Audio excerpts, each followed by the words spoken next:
Hi, I'm Dr. Angela Mackay, chiropractor and naturopathic physician, and we're talking about menopause this week. So, I've talked a lot about the biophysical nature of menopause, some of the changes that happen in your body, but I want to take a few minutes today to talk about the spiritual and emotional effect of menopause.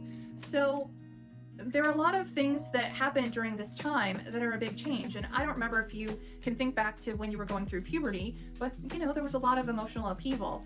Things were changing dramatically in your life. And menopause is really much the same, right? This is a humongous transition, and it can be challenging for some women, maybe some more than others. And you start to realize that you're no longer in that phase anymore where maybe you wanted children and didn't have them, maybe you had children, maybe you wanted more children, maybe you wanted to spend more time with your career and on your career, and you had these goals as a young woman that you were looking forward to as you age. You had this vision of what your life was going to be like, and then you get here and you're like, how did I get here? Right? Because you're starting to realize one phase of your life is done and you're moving on to another phase of your life. That's normal. So if you're experiencing any of those feelings, it's a transition. It's like birth is not easy for anybody. And you can consider menopause sort of your rebirth because you're becoming someone else, right? You're transitioning into this new role in your life, and it's foreign and it's new, and it can be challenging. It's not unusual to start to reevaluate your life at these times, your relationship, your career, and where you want to go. I want to tell you now that wherever you wanted to go when you were younger, if that still feels important to you, it is not too late to course correct. Just because you're in your 50s, 60s, 40s, whatever age you are, you can still go for it. When I went to naturopathic school, I was on the later end of the people in my class. I was in school from my late 30s to my early 40s, and then there were women there who were in their 50s, 60s, working on their second career.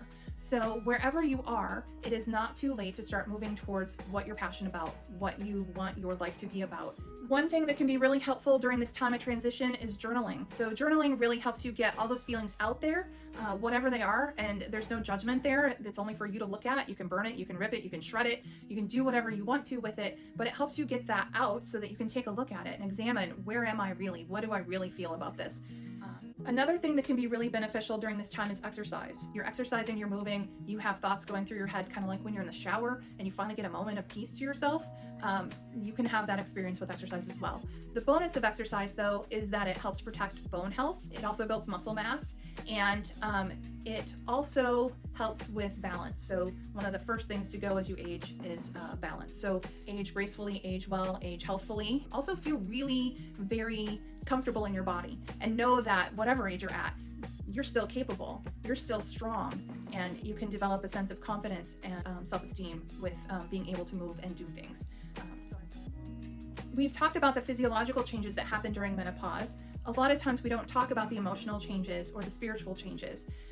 No matter what herbs I've talked about, no matter what techniques for getting through menopause I've talked about, the transition is not ever going to be complete until you address the spiritual and emotional transition as well. And in naturopathic medicine, we consider the whole person, and wherever there's a part that's stuck, if it's not moving, we consider that an obstacle to the cure. Now, menopause doesn't really need to be cured. It's a natural process, but to do so fully is going to take looking at yourself all the way around from every aspect, including this one.